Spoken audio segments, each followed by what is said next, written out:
దేవుని దీర్ఘశాంతం. ఈ టైటిల్ మీద దేవుని మహాజ్ఞానం గురించి మనం కొన్ని విషయాలు ఆలోచన చేద్దాం. కోపపడు దేవుడు ఎందుకు తన కోపాన్ని ఎంచుకున్నాడు?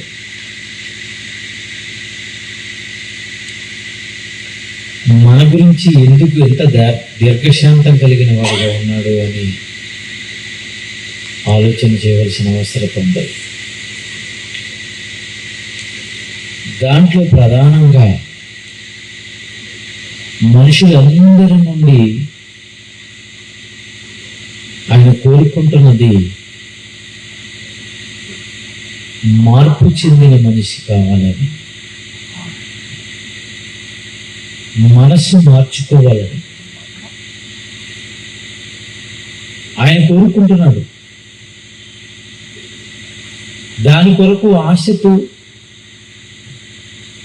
ఈ భూమి మీద ఉన్న ప్రతి మనిషిని తేరి చూసి కనిపెడుతున్నాడు. మనం ఆయన పట్టించుకోవట్లేదు. ఆయన మనల్ని చూడలేదు కదా అని మనం అనుకుంటున్నాం. నువ్వు చేసే ప్రతి పని ఆయన చూస్తూనే ఉన్నాడు. ఆయన కంటికి కనబడని సృష్టి అంటూ ఈ ప్రపంచంలో లేదంటే ప్రతిదీ చూస్తున్నాడు. దేవుడి గురించి మనిషికి తెలిసింది అతి తక్కువ అండి, అతి తక్కువ. దేవుడి గూర్చిన జ్ఞానము కొందరికి లేదు, మీకు సిగ్గు కలుగుటకై ఈ విషయం చెప్తున్నాను అన్నాడు పౌలు గారు. కొరింథీయులకు రాసిన మొదటి పత్రిక 15:34 చదివితే సిగ్గుపడవలసిన విషయం అది. దేవుని గూర్చి తెలియకపోవడం.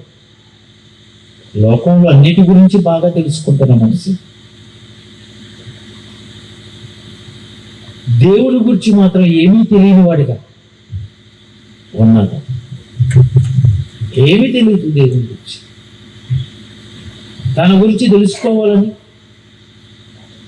పగటికి పగలు బోధ చేస్తున్నా, రాత్రికి రాత్రి జ్ఞానం చెప్తున్నా, ఈ ప్రకృతిలో ఉన్న ప్రతి వస్తువును పరిశీలన చేస్తే దాని వెనక ఆయన ఉన్నాడని, ఆయన కార్యాలు ఉన్నాయని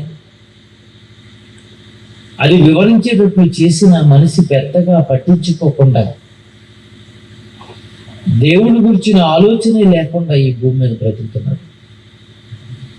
కానీ దేవుడి మనసంతా మాత్రం మన మీద ఉంది. మన మనసు దేవుని మీద లేదు. డబ్బు మీద, ఇల్లు మీద, బంగారం మీద, ఈ లోక సంపద మీద, చదువుల మీద, పదవుల మీద, ఈ లోక అధికారాల మీద.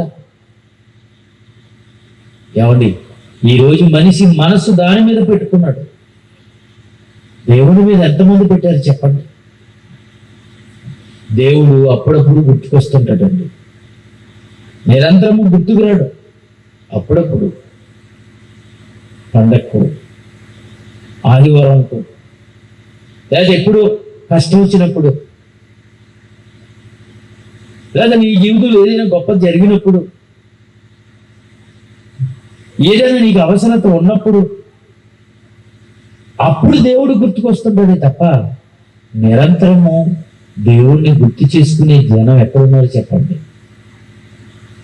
ఈ బిజీ ప్రపంచంలో బిజీ షెడ్యూల్ అయిపోయిందండి మనిషికి. ఈరోజు పిల్లలు ఇంత చక్కటి ఏర్పాట్లు చేసి ఈ ప్రాంతంలో ఉన్న వారందరినీ పిలిచారు, రండి.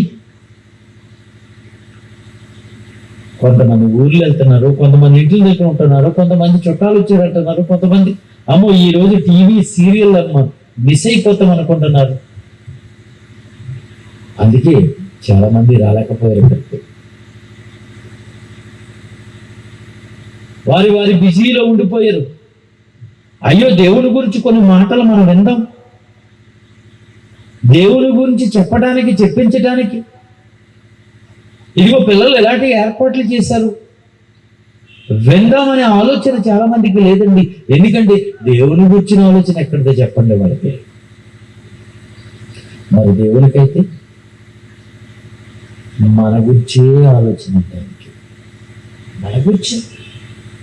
మన గురించి ఆయన ఎంతగా ఆలోచిస్తున్నాడు, మన గురించి ఆయన ఎంతగా తెలుసుకున్నాడు అంటే కీర్తన గ్రంథము 139 కీర్తన మొదటి వచనం నుంచి కొన్ని వచనాలు మనం చదవగలిగితే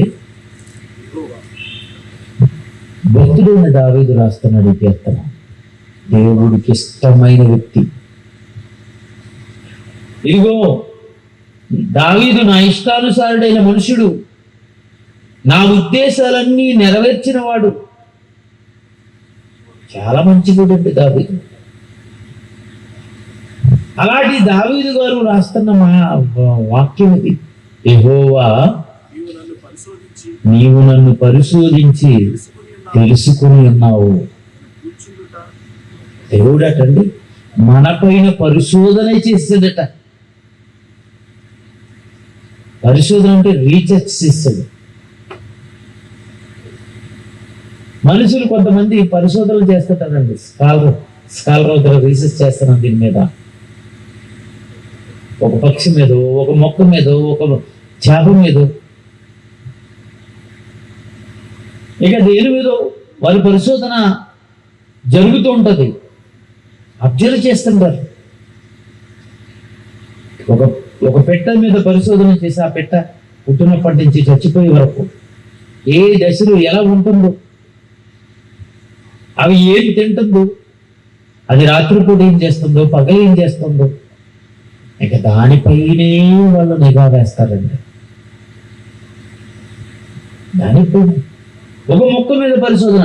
మొక్క పుట్టుక దగ్గర నుండి చచ్చిపోయినంత వరకు ఆ మొక్క ఆకులు ఎలా ఉపయోగపడతాయి, కాండం ఎలా ఉపయోగపడుతుంది, ఆ మొక్క ఎదిగి కాయలు కాస్తాయి, ఆ కాయలు దేని మీద ఉపయోగపడతాయి, ఏమంటే ఇవన్నిటి మీద పరిశోధన జరుగుతుంటుందండి. దాని గురించి ఆ పరిశోధన చేసిన వ్యక్తి దాని గురించి చెప్పమంటే టకటక టకటక టకటక టకటక చెప్తాడు.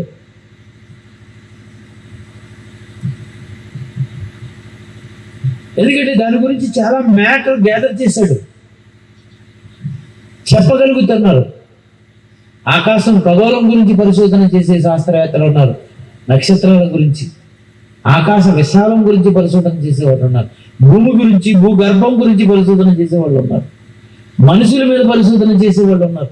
జంతువుల మీద పరిశోధన చేసేవాళ్ళు ఉన్నారు. ప్రాంతం మీద పరిశోధన చేసేవాళ్ళు ఉన్నారు. దాని మీద వాళ్ళకి మంచి సబ్జెక్ట్ ఏర్పడుతుంది. సబ్జెక్ట్ ఉంది వాళ్ళ దగ్గర. దాని గురించి చెప్పమంటే దీని మీద నేను పిహెచ్డి చేశాను రా బాబు అంటే, దీని మీద ఒక పిహెచ్డి చేశాను, నేను పరిశోధన చేశాను. మనిషి ఈ లోకంలో సృష్టింపబడిన వస్తువుల మీద పరిశోధన చేస్తున్నాడు. దేవుడు మన పైన పరిశోధన చేశాడు. మనుషులు దేని మీద పరిశోధన జరిగిస్తుంటే దేవుడు మన పైన పరిశోధన చేశాడు. ఏమని చూడండి ఎలా చేశాడు. యెహోవా దేవా నీవు నన్ను పరిశోధించి, అంటే మన గురించిన మంచి మ్యాటర్ అంతా ఎవరికి తెలుసు? దేవునికి తెలుసు. నిన్ను కట్టుకున్న నీ భార్యకు తెలియకపోవచ్చు, నీ భర్తకు తెలియకపోవచ్చు, నువ్వు కన్నా నీ పిల్లలకు తెలియకపోవచ్చు, నీ పిల్లల గురించి కన్నా నీకు తెలియకపోవచ్చు. అప్పుడప్పుడు అంటుంటాడు కదండి భర్త, ఇదిగో నా గురించి నీకు సరిగ్గా తెలియదు ఇంకాను. ఏంటి 20 సంవత్సరాలు కాపురం చేసిన?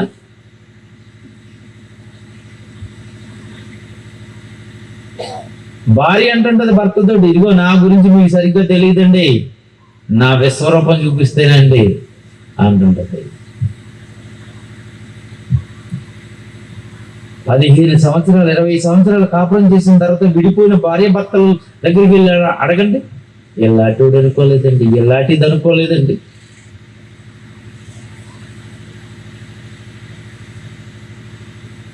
నీతో కాపురం చేస్తూ లేచిన మొదలుకొని మళ్ళీ లేచేంత వరకు నీతోనే ఉంటున్నా నీ సాటి అయిన సహాయము, నీ భాగస్వామ్యం గురించే తెలీదా? తెలియదు. కానీ నీ గురించి దేవునికి బాగా తెలుసు. ఒక్కొక్కటి నా గురించి నాకే తెలియదు అంటుంటారు. నా కోపం వస్తే నా మాట నేనే విన్ను అంటే ఆడి గురించి అడిగి తెలియదు అనమాట. కానీ దేవుడికి తెలుసు. నిజమేనండి, మన గురించి మనకు బాగా తెలియదండి. తెలుసా చెప్పండి? నా గురించి నాకు బాగా తెలుసు అన్న వాళ్ళు చేద్దండి. మీ గురించే, నీ భార్య, నీ భర్త, నీ బిడ్డలు, వాళ్ళ గురించి అంటలేదు నేను. మీ గురించి మీకు తెలుసా? తెలీదా? నిజమండి, తెలియదండి. మనకి తెలియని విషయాలు మన గురించి మనల్ని నిత్యము కనిపెడుతున్న దేవునికి తెలుసు. ఎంత బాగా తెలుసు అంటే ఆయన పరిశోధన ఎంత బాగా జరిగిందంటే, నీ బుర్ర మీద ఎంటికలు ఎన్ని ఉన్నాయో నీకు తెలీదు. ఎంత బట్టతలు అయిపోయినా మిగిలిన కొద్ది లెక్క ఉంటుంది కదా, ఎన్ని ఎంటికలు ఉన్నాయని చెప్పండి, చెప్పలేదు. కానీ దేవుడు నీ తల వెంట్రుకలన్నీ లెక్కింపబడి ఉన్నవి. నీ బుర్ర మీద ఉన్న వెంట్రుకలు ఎన్నో నీకు తెలియనప్పుడు దేవుడికి తెలుసుకొని అంత అన్ని లెక్క కట్టేశాడట. అంటే ఎంత పరిశోధన చేశాడండి మన మీద. ఇంకా చదువునా, నేను కూర్చుండుట, నేను లేచుట నీకు తెలియను. కూర్చోవటం, లేవటం, నడవటం అన్ని నాకు తలంపు పుట్టకమునిపే నీవు నా మనసు గ్రహించి ఉన్నావు. నా నడక, నా పడక నీవు పరిశీలన చేసి ఉన్నావు. నా చర్యలన్నిటినీ నీవు బాగుగా తెలుసుకొని ఉన్నావు. మనుషుడు చేసే చర్యలు అంటే క్రియలు, పనులు, ఈ పనులన్నిటినీ బాగా కనిపెడుతున్నాడంట ఆయన. కనిపెడుతున్నప్పుడు మన పనులు చూస్తుంటే దేవునికి కోపం వస్తుందండి. దేవుడు అనుకున్నట్టుగా మనం లేము. ఈ భూమి మీద దేవుడు అనుకున్నట్టుగా మనిషి లేడు. కోట్ల సంవత్సరాలు మనం పుట్టక ముందే కోట్ల సంవత్సరాలు ఈ ప్రకృతిని కలిగించాడు. సుమారు 1500 కోట్ల సంవత్సరాలు అయ్యింది ఈ విశ్వం పుట్టి. అంటే 1500 కోట్ల సంవత్సరాలు దేవుడు ఈ ప్రకృతిని మన కొరకు చేసి మనల్ని ఈ భూమి మీద పెట్టి, ఈ భూమి అంతా దేవుడు మనకిచ్చి, మనం తాగటానికి నీళ్లు, తినడానికి ఆహారము, పీల్చడానికి గాలి, మన కళ్ళకు ఇంపుగా ఉండటానికి రంగులు, మన నోటికి రుచిగా ఉండటానికి రుచులు, ఇవన్నీ చేసి ఏ లోటు లేకుండా అన్ని పుష్కలంగా ఇచ్చాడండి దేవుడు. ఇది లేదు ప్రకృతిలో అంటానికి లేదండి. ఈ సృష్టిలో ఇది లేదు అంటానికి లేదు. అన్నీ ఇచ్చాడు.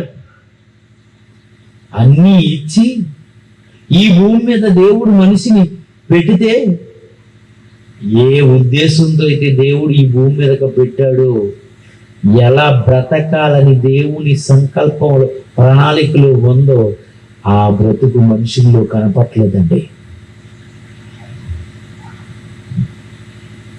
దేవుడు అనుకున్న లక్షణాలు మనుషుల్లో లేవు. దారి తప్పిపోయాడు.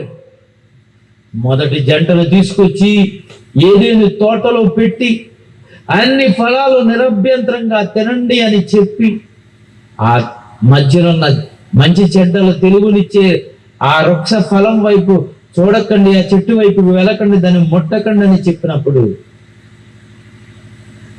మూడో వ్యక్తి వచ్చాడు, ఆడే సాతాను.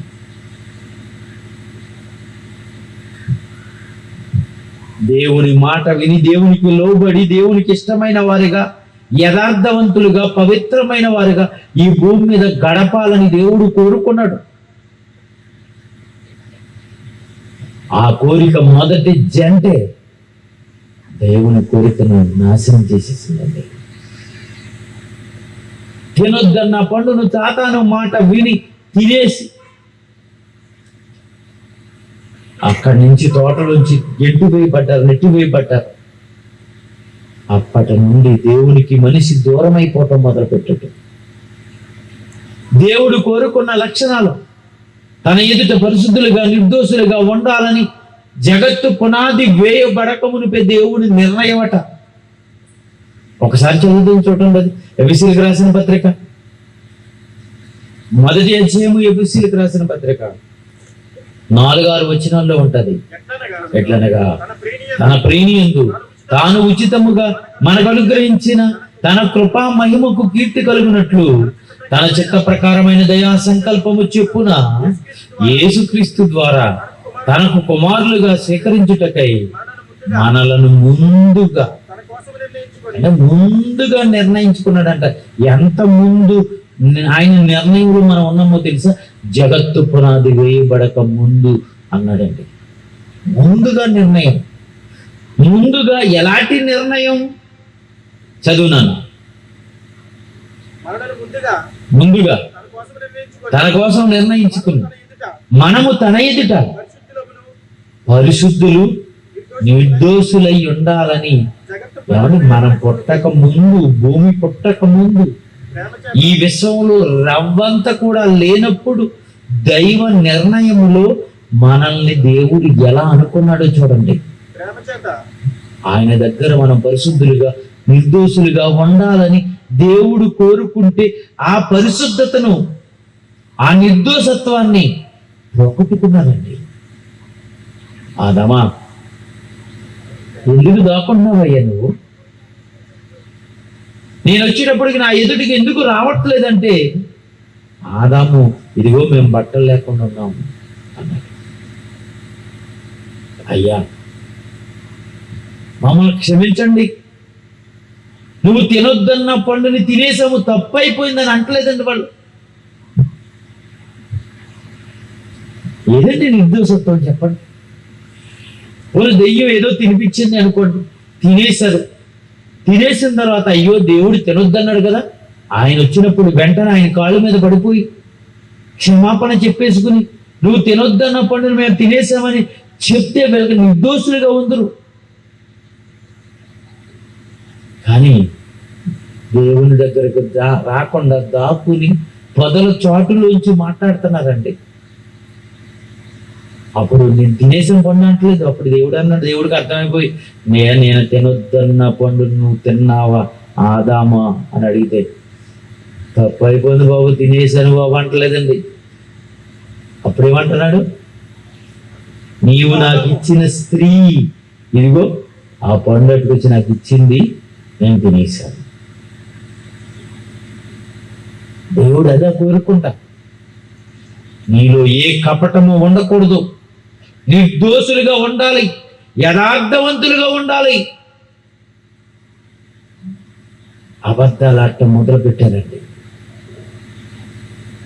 చేసిన తప్పును ఒప్పుకోలేని భయంకరమైన పరిస్థితిలో నిర్దోషులుగా లేకుండా దోషులుగా మారిపోయారండి. మొదటి జంట నుండి విస్తరించడం మొదలు పెట్టారు. కాలంకి వచ్చింది, అది చాలా ఎక్కువ పీక్ స్థాయిలోకి పెరిగిపోయిందండి. చాలా తీవ్రమైన పరిస్థితిలోనికి మనిషి భయంకరమైన పరిస్థితిలోనికి వచ్చేసాడు. ఒకసారి చూడండి కాలంలో ఎలా ఉందో. ఆదికాండము 6వ అధ్యాయం 3వ వచనం చదువుదాం. అప్పుడు యెహోవా అంటున్నాడు, నరులు మొదటి వచ్చిన చదువునైనా నరులు భూమి మీద విస్తరించి ఆరంభించిన తర్వాత, అంటే విస్తరించిపోతున్నారట.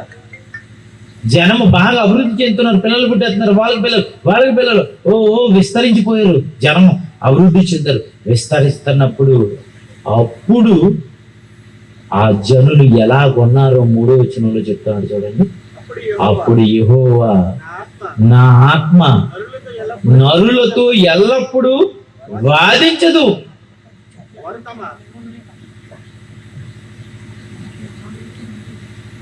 ఏంటి పని ఆదామును అడిగాడు, అవ్వను అడిగాడు, కయ్యను అడిగాడు. తమ్ముడిని చంపేసిన ఏబేలనే నీతిమంతుడిని చంపేసిన కయ్యను అడిగాడు, కయ్యనా నువ్వు చేసిన పనేంటి? ఆదామా నువ్వు చేసిన పనేంటి? అవ్వ నువ్వు చేసిన పనేంటి? ఒక్కొక్కరిని అడుగుతూ వస్తున్నాడండి. ఎల్లప్పుడూ నేను వాదించి కనుక లేను మీతో, వాదించి ఇక దేవుడు ఒక నిర్ణయంకి వచ్చాడు. అప్పుడు యెహోవా, చదువునన్న, నా ఆత్మ నరులతో ఎల్లప్పుడూ వాదించదు, వారు తమ అక్రమ విషయములో, అంటే క్రమం లేకుండా అక్రమంగా నడుచుకుంటున్నారు. దేవుడు పెట్టిన క్రమాన్ని తప్పిపోయారు, అక్రమకారులుగా మారిపోయారు. ఒక క్రమం లేదు. పెళ్లి చేసుకోవటం ఎలా ఉన్నారండి? పైన వచ్చిన చదివితే అందమైన అమ్మాయి కనబట్టి చేసుకోవటం, ఇది పెళ్ళైనా మళ్ళీ పెళ్లి చేసుకోవటం, వరుస వాయువు ఒక పద్ధతి ఏమీ లేకుండా ఎంత భయంకరంగా నవకాలంకి వచ్చేటప్పటికి ఉన్నారో చూడండి. యేసుక్రీస్తు కాలానికి ముందు, యేసుక్రీస్తు రెండవ రాకడ ముందు కూడా నావో కాలం లాగానే ఉంటారటండి. ఇప్పుడు కూడా అదేనండి, ఒక పద్ధతి లేదండి. ఏంటండి ఎంత దారుణంగా మారిపోయారు? ప్రియమైన దేవుని పిల్లలారా, వారు అక్రమ విషయంలో నరమాత్రులైపోయారు. దేవుడు ఒక క్రమాన్ని పెడితే ఆ క్రమాన్ని తప్పేసి అక్రమకారులుగా మారిపోయారండి. ఇక 5వ వచనాన్ని మనం చదవగలిగితే, నరుల చెడుతనము భూమి మీద గొప్పది. నరుల చెడుతనము భూమి మీద గొప్పదైపోయింది. చెడు చేయటంలో గొప్పడు నరుడు, చెడు చేయటంలో గొప్పడు అయిపోయాడటండి. ఆయనండి గొప్ప దొంగ.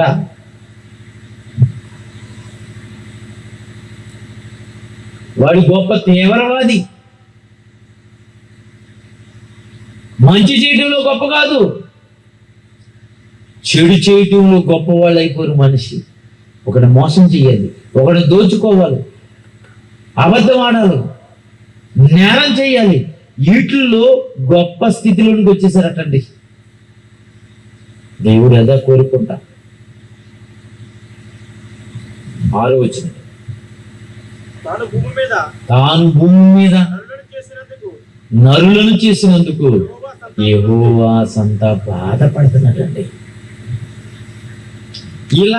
ఇలా ఉంటారని నేను జగత్తు పునాది వేయబడక మునిపే నేను ఇలా ఉంటారని నిర్ణయించుకోలేదు. ఆయన నిర్ణయములో పరిశుద్ధులుగా నిర్దోషులుగా ఉండాలని ఆయన నిర్ణయించుకుంటే, అక్రమ విషయంలో నరమాత్రులు అయిపోయి, చెడు చేయటంలో గొప్పవాళ్ళు అయిపోయి, ఈ భూమి మీద ఎవరిష్టానుసారంగా వాళ్ళ బ్రతుకుతుంటే దేవుడు మనసులో బాధపడుతున్నాడండి. ఎందుకు నేను వీళ్ళని చేశాను, నేను ఎందుకు చేశానని బాధపడిన సందర్భం తన హృదయంలో నొచ్చుకొనెను అని రాయబడింది. ఇక్కడ నొచ్చుకున్నాడు. ఇక 11వ వచనం చదువున్నాను. భూలోకము దేవుని సన్నిధిని, దేవుని దృష్టిలో చూస్తే దేవుని సన్నిధానంలో ఉండి దేవుని సన్నిధానంలో నుంచి చూసినప్పుడు భూమి మీద ఉన్న ఒక్కడు కూడా ఆయన సన్నిధిలో నిలబడేటట్టు లేడటండి. ఒక్కడు కూడా.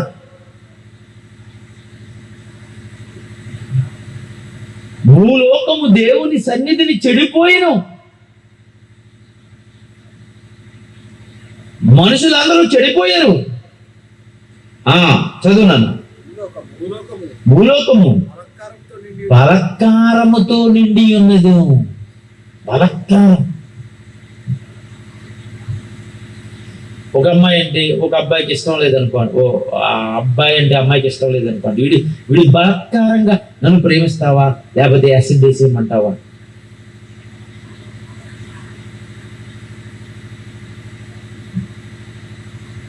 బలత్కారం, దొంగతనాలు, కబ్జాలు, దోచుకోవటాలు, బలత్కారం కదండి. రాజరికపు వ్యవస్థ గురించి మనకు తెలిసి చరిత్ర మనం చదువుకుంటప్పుడు ఒక దేశం మీదకు ఒక రాజ్యం మరో రాజ్యం మీదకి దండెత్తడం, బలత్కారంగా దాన్ని చెరపట్టుకోవటం, దోచుకోవటం. భూలోకం బలత్కారంతో నిండిపోయింది. దేవుడు భూలోకమును చూసినప్పుడు అది చెడిపోయి ఉండెను. భూమి మీద సమస్త శరీరులు అంటే మనుషులు తమ మార్గమును చెరిపి వేసుకున్నారండి. దేవుడు ఎలా నడవమన్నాడో దేవుని దగ్గరకు నడిచే మార్గాన్ని చెరిపి వేసుకున్నారు. దేవుడి దగ్గర రూట్ లేదు, ఇక దేవుని గురించి తెలీదు. ప్రియమైన దేవుని పిల్లలారా, ఇలాంటి పరిస్థితిలో మనిషి మారాలా వద్దా చెప్పండి?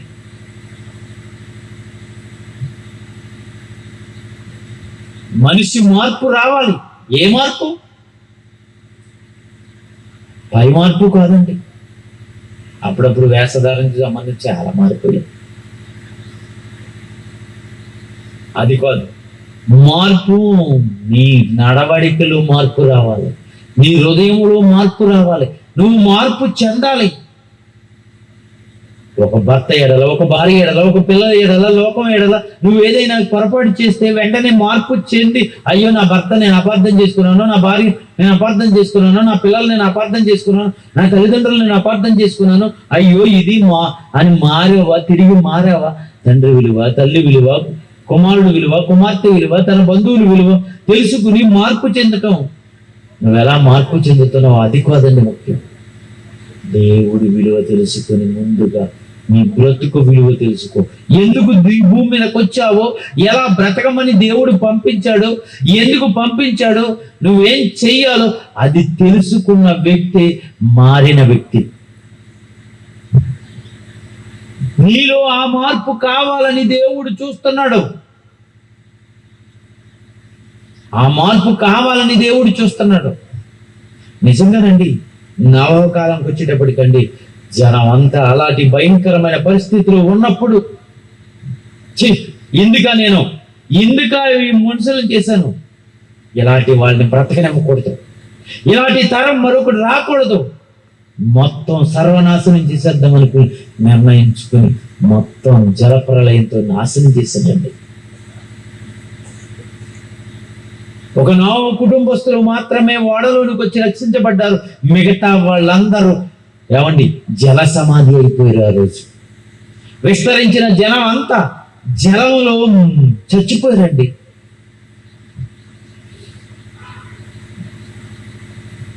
మరలా అలాగేనా? అలాగే దేవుడు చంపుకుంటూ వస్తే ఒక్కడు కూడా మిగలదు. అందుకే దేవుడు చాలా కోపంతో ఉన్నాడు. కీర్తన 7వ అధ్యాయము 11వ వచనం చదవండి. కీర్తన గ్రంథము 7వ అధ్యాయము 11వ వచనం. న్యాయమును బట్టి ఆయన తీర్పు తీర్చును. ఆయన ప్రతి దినము కోపపడేవాడు.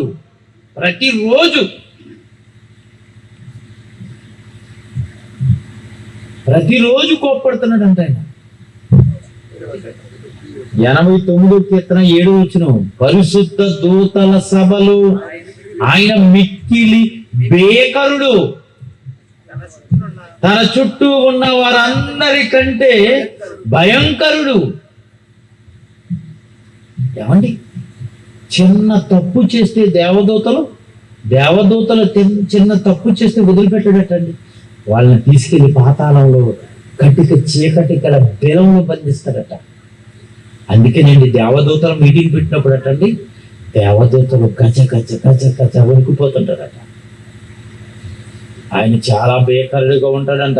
దేవదూతలు చూసినప్పుడు అమ్మో దేవుడు భయంకరంగా ఉంటాడు, అమ్మో మేము చూడలేము, ఆయన కోపాన్ని మేము చూడలేము అని 2 రెక్కలతో తమ ముఖమును కప్పుకుని, 2 రెక్కలతో కాళ్ళు కప్పుకుని,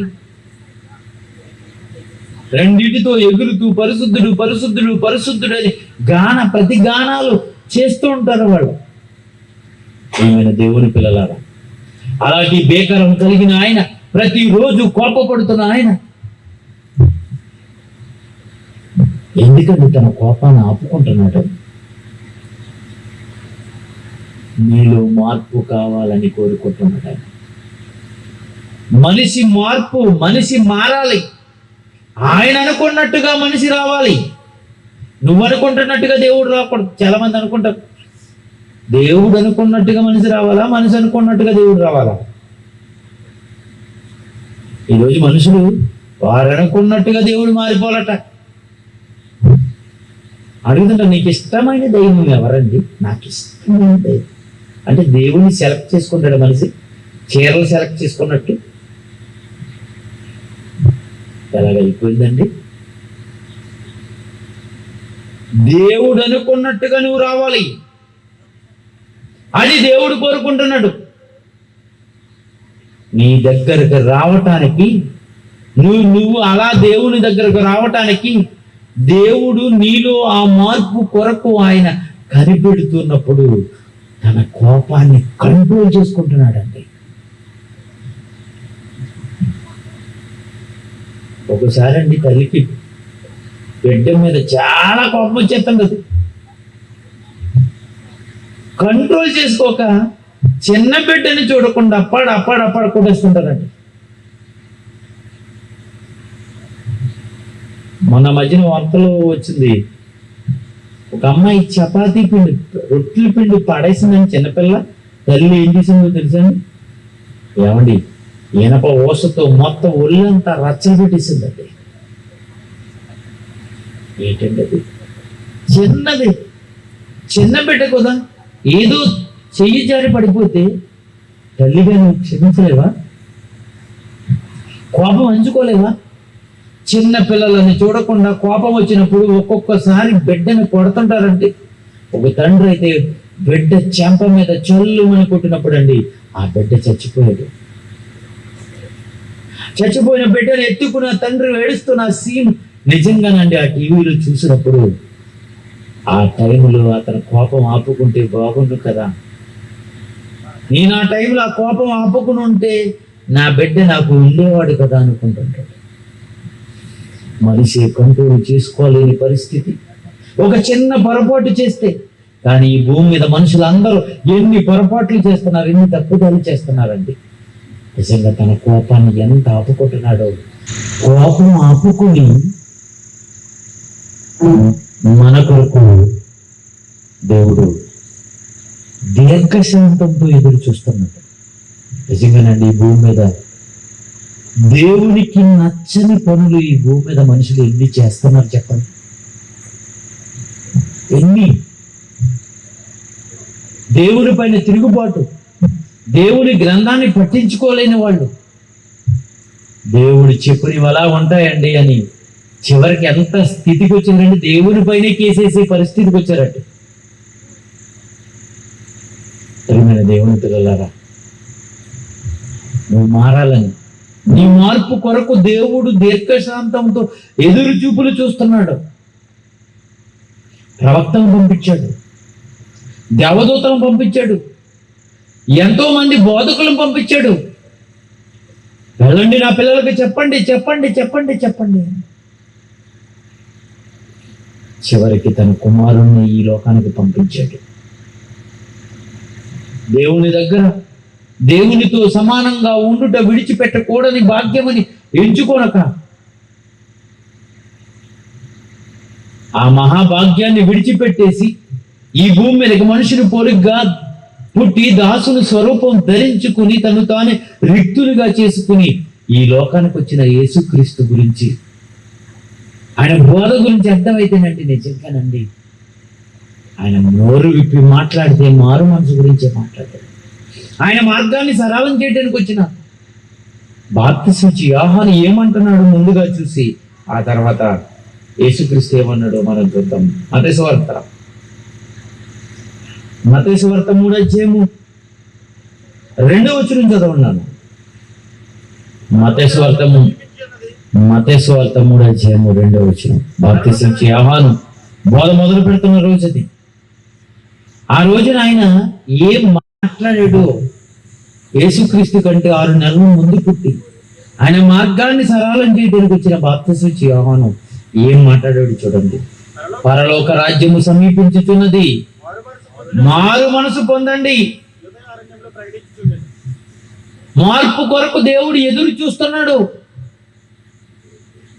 గనుక మీరు మార్పు చెందాలి, మీ మనసు మార్చుకోవాలి. బోధ మొదలెట్టాడండి, బోధ మొదలెట్టాడు. 7వ వచనం చదువుతాం. అదే అధ్యాయం 7వ వచనం.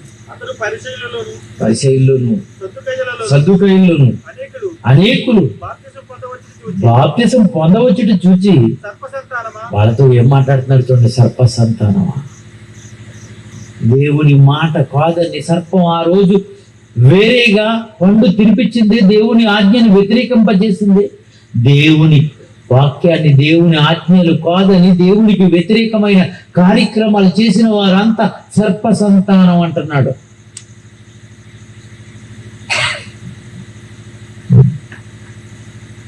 సర్ప సంతానం మార్పు చెందాలంటే దేవుడు అనుకున్నట్టు లక్షణాలు వాళ్ళు లేవు. సర్ప సంతానమా, రాబో ఉగ్రత నుండి తప్పించుకున్నటకు నీకు బుద్ధి చెప్పేవాడు ఎవడు? రాబోతున్న ఉగ్రత, ఒక్కసారి కన్ను మూసావా అగ్నిగుండంలోనికి జారిపోతావు. అగ్ని ఆరదు, ఆత్మ చావని భయంకరమైన లోకం. దానికి ఆ ఉగ్రతలోనికి వెళ్లకుండా బుద్ధి చెప్పేవాళ్ళు ఎవరున్నారు చెప్పండి? మరి చదవరాని వాడు చెప్పేవాడు ఒకడో, పెళ్లి చేసుకోవాడని చెప్పేవాడు ఒకడో, సంపాదించుకోవాలని చెప్పేవాడు ఒకడో.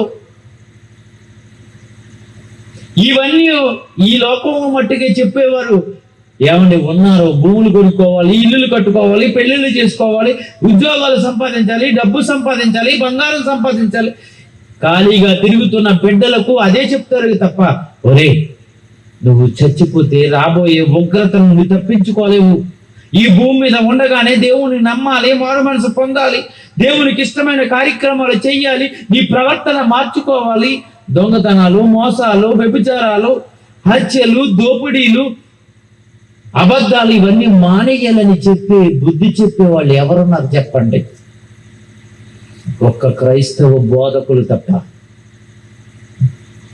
అలా చెప్తున్న బోధకులపై ఈ రోజు ఈ సమాజం ఏం చేస్తుందో తెలుసండి. ఇది మతము, మత మార్పిడి అని నింద వేసి ఈ ప్రచారం చేయకుండా ఆపేస్తుందండి. రాబోయే ఉగ్రత నుండి తప్పించుకోవాలని బుద్ధి చెప్పే వాళ్ళే దైవజనులు. దేవుని యొక్క వాక్యం. దేవుని పిల్లలారా ఆలోచించండి. రాబో ఉగ్రత నుండి బుద్ధి చెప్పేవాడు ఎవరు? మారు మనసు తగిన ఫలమును ఫలించండి.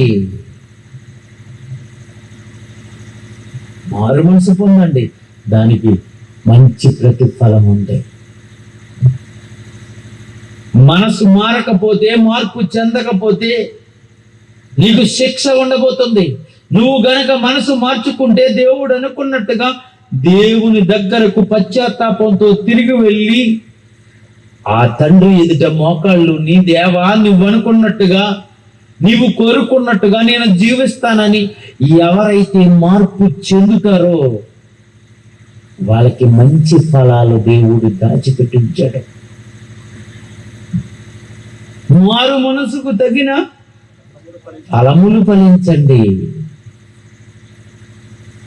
ఒకవేళ ఫలించకపోతే, మారు మనసు తగిన ఆ క్రియలు నీలో కనపడకపోతే, ఆ ఆత్మ ఫలాలు ప్రేమ, సంతోషము, సమాధానము, దీర్ఘశాంతము, దయాలత్వము, మంచితనము, ఆశ నిగ్రహము, ఈ వెలాంటి మంచి ఫలాలు లేకపోతే కఠినమైన శిక్షలోకి వెళ్ళిపోబోతున్నావు. ఇంకా చదవండి. 10వ వచనం చదువుతున్నా. ఇప్పుడే గొడ్డలి చెట్ల వేరు పైన ఉంచబడి ఉన్నది, ఏళ్లతో పాటు లేపేయటానికి. చెట్ల వేరు పైన ఉంచబడి ఉన్నది కనుక మంచి ఫలములు ఫలింపని ప్రతి చెట్టు నరకబడి అగ్నిలో వేయబడిపోతుంది. ఇదే టైం నువ్వు బ్రతికొండగానే నువ్వు బ్రతికుండగానే మారు మనసుకు తగిన ఫలాలు ఫలించాలి. ఫలించకపోతే చచ్చిన తర్వాత అగ్నిలో వేయబడే కార్యక్రమం ఉంది. చెప్పిస్తున్నాడండి దేవుడు. బాప్తిసం ఇచ్చి యోహాను చెప్పాడు. ఆ తర్వాత వచ్చిన యేసుక్రీస్తు మత్తయి సువార్త 4:17 చదవండి. మత్తయి సువార్త 4:17 అప్పటి నుండి యేసు పరలోక రాజ్యము సమీపించుచున్నది కనుక మారు మనసు పొందండి. మారు మనసు పొందండి. ఈ లోకం శాశ్వతం అనుకుని, డబ్బు శాశ్వతం అనుకుని, ఏమండి ఈ సంపద శాశ్వతం అనుకుని, ఈ భూములు శాశ్వతం అనుకుని, పదవులు శాశ్వతం అనుకుని దీనిలోనే గడిపేస్తున్న వారి కొరకు యేసు చెప్తున్న మాటలు, మీరు మారు మనసు పొందండి. మీ మార్పు కొరకు ఆయన నా తండ్రి కన్న తండ్రి పరలోకంలో దీర్ఘశాంతంతో ఎదురు చూస్తూ కనిపెడుతున్నాడు. కనుక యేసు బోధలో మొట్టమొదటగా ఆయన నోట నుండి వచ్చిన మాటే మీరు మారు మనసు పొందండి. ఆయనకు ముందు బాప్తిసం ఇచ్చి యోహాను వారు చెప్పిన బోధ మీరు మారు మనసు పొందండి.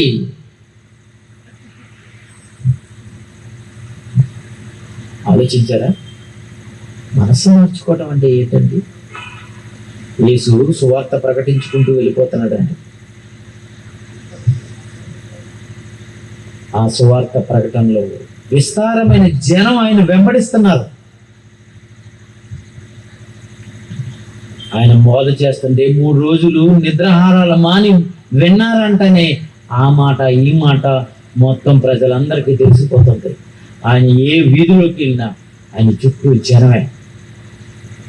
ఆయన చూడాలనుకున్నాడు కథను. ఆయనే జక్కయ్య. లోకసువార్త 19 అనుకుంటాను. యేసు ఏ మార్గాన్ని వెళ్తున్నాడు ఆ మార్గానికి ముందుగా వెళ్ళిపోయి చెట్టు ఎక్కాడు. చెట్టు పైన కూర్చున్నాడు. జన సమూహాల్లో యేసు వస్తాడు కదా, పైనుంచి అయితే క్లియర్గా కనపడతాడని పైనుంచి చూస్తాడు. ఇప్పుడు చూడండి, జగన్ గారి యాత్రలో చాలా మంది ఇల్లు ఎక్కేస్తున్నారు, చెట్లు ఎక్కేస్తున్నారు, జనం ఎక్కువ వస్తున్నారండి. ఈయన గారు కూడా చెట్టు ఎక్కాడండి. చెట్టు ఎక్కినప్పుడు ఆ చెట్టు తిన్నంగా వచ్చేటప్పటికి యేసుక్రీస్తు వారు పైకి చూశారు. అక్కడ జనం ఎవరు పైన ఉన్నవాడిని పట్టించుకోవట్లేదు, కింద యేసుక్రీస్తు కూడా వెళ్ళిపోతున్నారు. కానీ యేసు చెట్టు దగ్గరికి వచ్చి ఆగి పైకి చూసి, జక్కయ్యా త్వరగా దిగు. మైండ్ బ్లాక్ అయిపోయిందండి జక్కయ్యది. నా పేరు ఎలా తెలిసిపోయింది నీకు? నేను చెట్టు ఎక్కినట్టు ఎవరికీ చెప్పలేదే, ఈయనకి ఎలా తెలిసిపోయింది? త్వరగా దిగిపోయండి. సంతోషంతో దిగిపోయి, నేడు నేను నీ ఎంట ఉండవలసి ఉంది అని చెప్పగానే ఏమండి త్వరగా దిగి సంతోషంతో ఆయనను చేర్చుకున్నాడట. యేసుక్రీస్తుని చేర్చుకున్నాడట. యేసుక్రీస్తు లోనకి వెళ్ళాడు. బయట ఉన్న జన సమూహం అంతా బయట ఉంటారు కదండి. ఇంట్లోకి అందరూ వెళ్ళలేదు, యేసుక్రీస్తు మాత్రం వెళ్ళలేదు. బయట ఉన్న వాళ్ళు ఏమనుకుంటున్నారో తెలుసండి? పాపి అయిన మనుషుని ఇంటికి వెళ్ళాడు ఈయన. అసలు అంటే యేసు జక్క ఎవడనమాట? పాపి. డబ్బు డబ్బు డబ్బు, జాలి లేదు, దయ లేదు, కనికరము లేదు. డబ్బుంటే చాలు, డబ్బు కొరకు దేన్నైనా ఏ పనైనా చేసేసే మనస్తత్వం కలిగిన వాడు. ఏమండి వడ్డీలు వడ్డీలకి వడ్డీ మీద వడ్డీ వేసేసి వసూలు చేసేవాడు. డబ్బు చాలు నా జీవితానికి అనుకున్నవాడు. అలాంటి ప్రజలందరూ బాధపడ్డ, జాలిపడని, దయచూపని, కనికరము లేని ఒక పాపి వీడు. అలాంటి పాపి ఇంటికి ఎందుకు వెళ్ళాడు యేసుక్రీస్తు అని బయట ఉన్న వాళ్ళందరూ అనుకుంటున్నారటండి. లోకసువార్త 19:7 అందరూ అది చూచి ఈయన పాపి అయిన మనుషుని యొద్దకు బస చేయ, అంటే ఇంట్లోకి వెళ్ళిపోయాడు. అతనితో కూర్చొని ఉన్నాడు, అతను ఇచ్చిన నీళ్లు తాగేస్తున్నాడు, అతను పెట్టిన భోజనం చేసే టైంకి బస చేయడానికి వెళ్ళిపోయాడు ఈయన. అసలు పాపి కదా ఈయనేమో. ఈయన చాలా పవిత్రమైన వాడు యేసుక్రీస్తు వారు. ఆయన బోధలు పవిత్రమైనవి. అలాంటి పవిత్రుడు పాపి ఇంటికి ఎందుకు వెళ్ళాడు? బాధపడిపోతున్నారండి. ఏమండి సరిగేసుకున్నారండి జనం అంతా. ఏమండి ఆ ఇంటి దగ్గర నుండి, ఆ ఇంట్లో నుంచి మరి ఇంట్లోకి వెళ్ళిన తర్వాత యేసుక్రీస్తు ఏం చెప్పాడో ఆ తర్వాత బయటకు వచ్చి నిలబడి జక్కయ్య ఒక మాట అంటున్నాడు చూడండి, అద్భుతమైన మాట. మార్పు అంటే ఇదండి. ఇదిగో ప్రభువా, ప్రజలందరూ వింటుండగా అప్పటి వరకు ఏమండి అసలు కట్టుకోలేనండి, ఒక 100 రూపాయలు తగ్గించండి కుదరదు. వడ్డీ వ్యాపారస్తులు ఎలా ఉంటారండి? లెక్కలు వేసేస్తారండి. లాస్ట్లో పాపం అప్పు తీసుకున్న వాళ్ళు ఏమైనా తగ్గిస్తారేమో, కుదరదు. కుదరదండి, ఇచ్చేయవలసిందే. వడ్డీయే కదండి, నేను తగ్గించమన్నది వడ్డీయే కదా, ఆ వడ్డీ అయినంత కుదరదు. నెల గడిచిందా, వడ్డీ ఇస్తానన్న రేటుకి ఇవ్వలేదా, నిర్దాక్ష్యంగా వడ్డీ మీద వడ్డీ, చక్కెర వడ్డీ వేసి వసూలు చేస్తారండి. ఏమన్నా మీరు బ్యాంకులు వేసుకుంటే ఇంత రాదు కదా అంటే, మాకు అనవసరం, నీకు అవసరం ఇచ్చుకున్నావు. అలాంటి ఓడండి, అలాంటి అతను ఒక్క రూపాయి కూడా వదిలిపెట్టని అతను ఏమంటున్నాడో చూడండి. యేసు మాటలు విన్న తర్వాత మార్పు చెందిన వ్యక్తిలో వచ్చే మాటలు ఇవి. ఏమంటున్నాడు? ఇదిగో ప్రభువా, నా ఆస్తిలో సగం. అమ్మా, ఏంటి సగం ఇచ్చేస్తున్నటువంటి పేదవారికి? 1 రూపాయి కూడా దానం చేయలేని పాపిగా పిలువబడిన ఇతను ఎప్పుడైతే యేసు మాట విన్నాడో, ఒరే దేవుడు నిన్నిది కోరుకోలేదురా, నీ మార్పు కొరకు దేవుడు దీర్ఘశాంతంతో ఎదురు చూస్తున్నాడు. ఈ లోకం శాశ్వతం కాదు, శాశ్వతమైన లోకం మరొకటి ఉంది. నువ్వు త్వరలో చనిపోతావు, ఈ లోకంలోంచి ఏమి పట్టుకెళ్ళవు. నువ్వు వెళ్ళేటప్పుడు నువ్వు సంపాదించిన దాంట్లో పూచుకు పుల్ల కూడా పట్టుకెళ్ళలేవని ఇలాంటి మాటలు యేసు చెప్పినప్పుడు, నీ ఆస్తి నమ్మి పేదవారికి ఇమ్ము.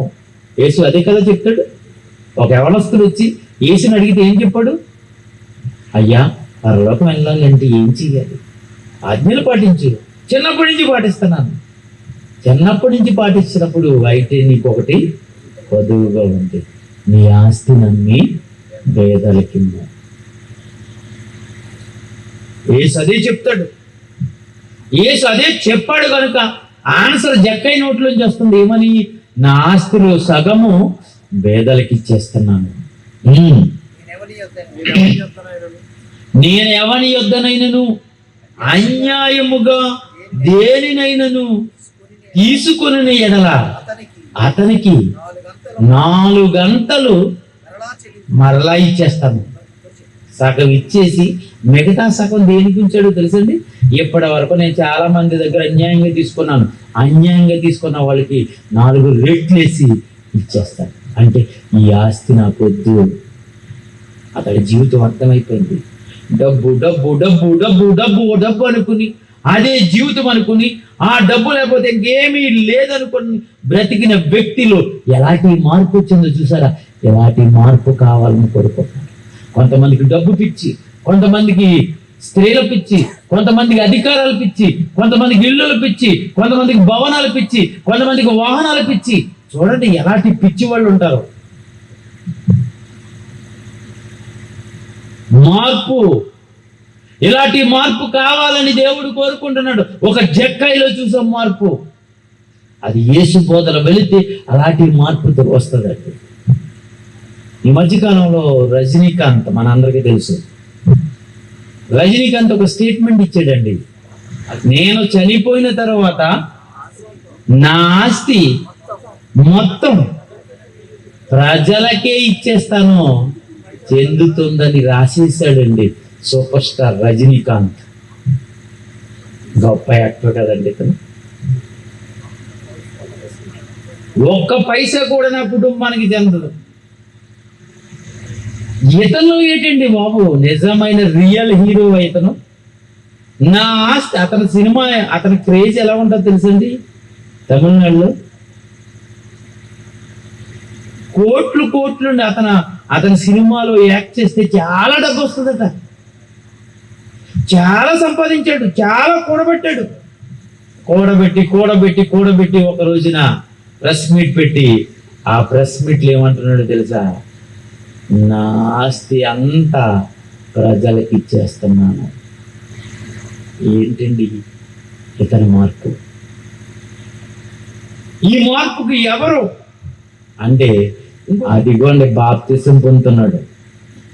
దానికి ముందు ఏమండి రజనీకాంత్ బాప్తిసం పొందాడు. బాప్తిసం పొందిన తర్వాత, యేసును తెలుసుకున్న తర్వాత, పరలోకమే నాకు వస్తున్నప్పుడు ఈ ఆస్తి ఎంత? ఈ ఆస్తి నాకొద్దు, ప్రజలకు ఇచ్చేస్తాను అన్నాడు. మార్పు అంటే ఇది. బాప్తిసం పొందాడండి అతను, యేసు నమ్ముకున్నాడండి. యేసు బైబిల్ చదవడం మొదలు పెట్టాడు. డబ్బున్న జక్కయ్య, ఆనాటి కాలంలో ఆ జక్కయ్య అయితే, ఈ రోజు ఇదిగోండి నేటి జక్కయ్యే రజనీకాంత్. బాప్తిసం పొందిన తర్వాత తన ఆస్తిని ఇచ్చేసాడండి. తన ఆస్తిని ప్రజలకు ఇచ్చేస్తున్నాను, ఈ ఆస్తితో నాకేంటి? మార్పు, క్రైస్తవ్యంలో మార్పు ఇలా ఉండాలి. ప్రేమ దేవుని పిల్లలారా,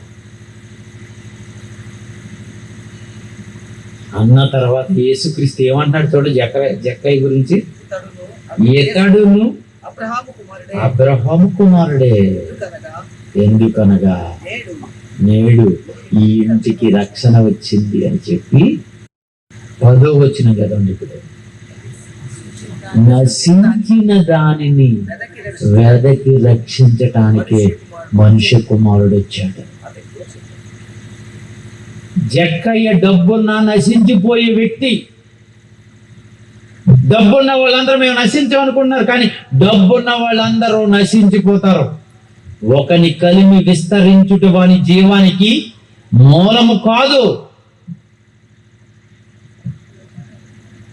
డబ్బు పిచ్చి వదలగొట్టి పరలోకాన్ని చూపించి తనకున్న ధనాన్ని పేద ప్రజలకు పంచాడే నశించిపోయే జక్కయ్యను వెదకి రక్షించిన తర్వాత యేసుక్రీస్తు అన్నాడు, నశించిన దానిని వెదకి రక్షించటానికి ఇదిగో నేను వచ్చాను.